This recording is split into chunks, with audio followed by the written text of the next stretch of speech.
Morning student, welcome to our physics practical class. Today we learn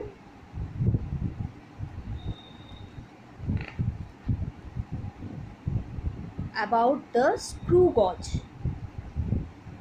In our last class we learned the vernier calipers, how to measure the reading by a vernier calipers.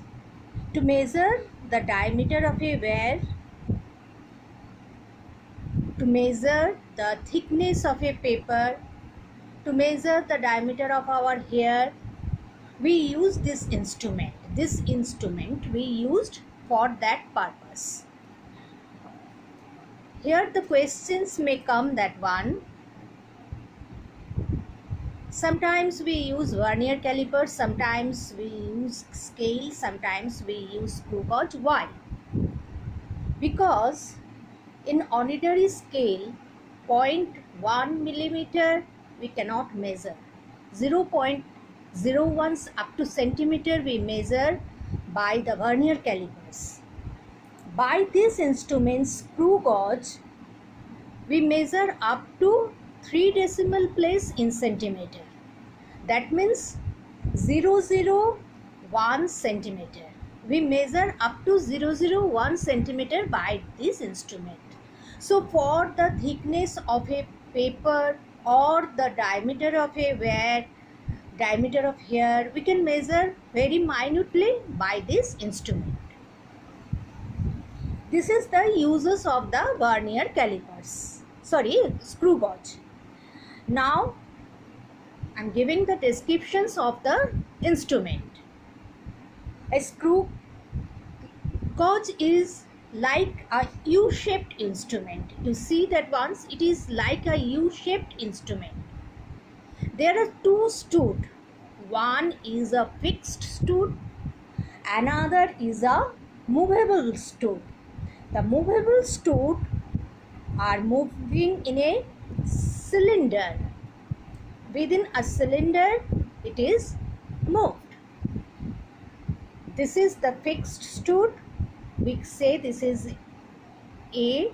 This is the movable stud. This is known as B. Or this is fixed stud. This is movable stud. There is this main scale. You see that once there is a main scale. This main scale is graduated in millimeter. The value of the one main scale is 1 millimeter, and one circular scale is also there. That is, there is 100 division. This circular scale is divided into 100 divisions. In this instrument there is a ratchet. What is the use of this ratchet? We move the movable stud with this ratchet, and when the two studs are come together, stud A and B are touched together like this way, it's touched together, then extra pressure on the fixed stud A are by the movable stud B is not possible for this ratchet. Now first of all, when we are measuring any diameter or thickness, we have to find out the least count of the instrument. The least count of the vernier calipers is the pitch of the screw by the total number of division on its circular scale. Already we know that here 100 divisions are there. So circular scale division is 100. We are know by this instrument. Now what is the pitch of the screw? we have to find out the pitch of the screw. The pitch of the screw is that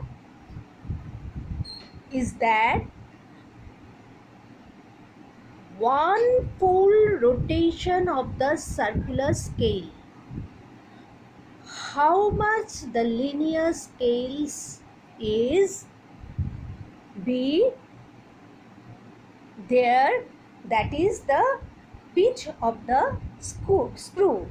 The pitch of the screw gauge is the linear distance.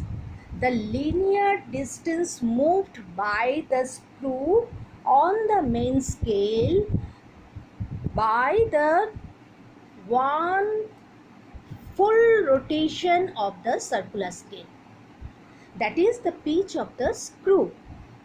We are seeing that once it's when the two studs are coincides to each other, the zero mark of the circular scale coincides with the zero mark of the main scale. Here you see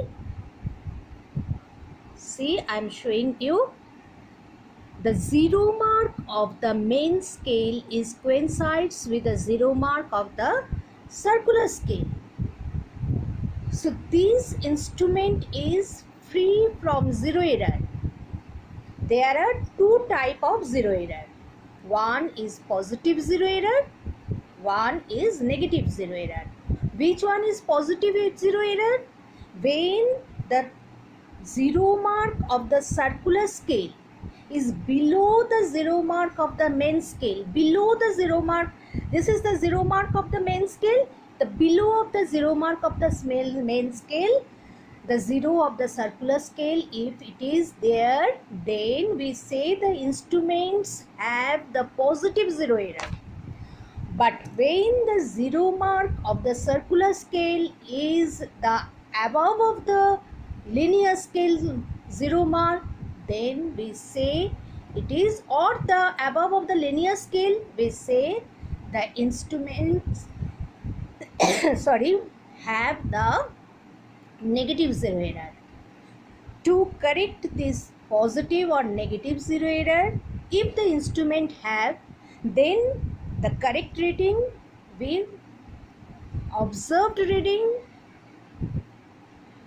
take the reading of which one we observed, that reading, subtract by the zero error with its proper signature. How much it is below or how much it is above from the main scale, we count that much reading in circular scale, maybe 6. So we multiply with the least count. What is the least count? Pitch of the screw by the total number of division in the circular scale. So these two, when we divide, we will get the, generally it is 0.001 centimeter. So we multiply 6 into 0.001 centimeter and subtract from the observed reading. The correction reading we will get then. But in our instrument, in this instrument, which instrument is in my hand, this instrument is free from zero error. Already we see that once when we rotate the circular scale one full rotation, the linear scale distance is 1. That means the pitch of the screw is 1 millimeter. 1 means this linear scale is calibrated in millimeter. So 1 means 1 millimeter. So 1 millimeter divided by 100, we will get 0.01 millimeter, which one is equal to 0.001 centimeter. So now we start to observe the reading. What to do? Oh, one more thing. There will be backlash error for this instrument. Which one is the backless error? Sometimes due to wear and tear of the threads of the screw, it is seen that the reversing the direction of rotation of the thimble, the tip of the screw does not start moving in the opposite direction immediately, but remains stationary in that position. This gives us the wrong reading. So this is known as backless error. So to avoid the backless error, what to do? While taking the reading, try to rotate the movable stud in one direction. If it is required to reverse the direction, then we stop there, we wait 1 or 2 seconds, then we start to rotate in the opposite direction to avoid to get the backless error. So when we will take the reading, we have to keep in our mind, when we rotate the screw with the ratchet in one direction, we try to rotate. When it is required to rotate in the opposite direction, we give a pause. Just we wait 2 or 3 seconds and then we start to rotate in the opposite direction. Okay, now we observe the diameter of this pin. What to do? We place in between the two studs. We place the pin in between the two studs of the screw gauge.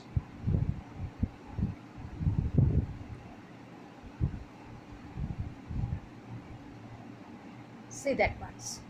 We placed it in between the two studs of the screw gauge. Now we observe the main scale reading.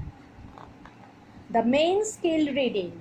Most of the time, main scale reading we get the same. Here we get the main scale reading 1 centimeter.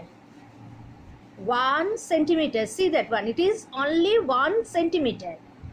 And then we find out the linear scale coincides with the which division of the circular scale.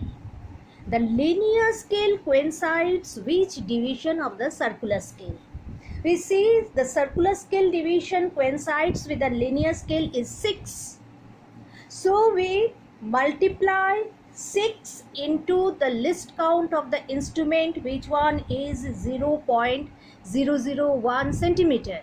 So 0.001 centimeter into 6, we get the total reading. We get the total reading. This is the observation number 1. Next, what to do? Again, we rotate the pin and we measure the main scale reading. The first time we got what? 0.1, not 1 centimeter, 0.1 centimeter. So next time also we got the main scale reading 0.1 centimeter. 1 division of the main scale only its cover. So it is 1 millimeter. That means we change it into centimeter. That is 1 centimeter, 0.1 centimeter. Now we see that once 5 divisions of the circular scale coincides with the linear scale. So now we multiply the least count with 5 and we add to 0.1, we get the total reading. In this way, we take 10 times by rotating the pin, the main scale reading or the linear scale reading and circular scale reading. Then we find out the average. That gives us the diameter of this pin. After that, if we record the radius of the pin, we divide it by 2. Here no zero error, so correction not required. Okay. Now in your study material, I give the reading and full thing, whatever you write in your file, just you note it. Okay, bye today.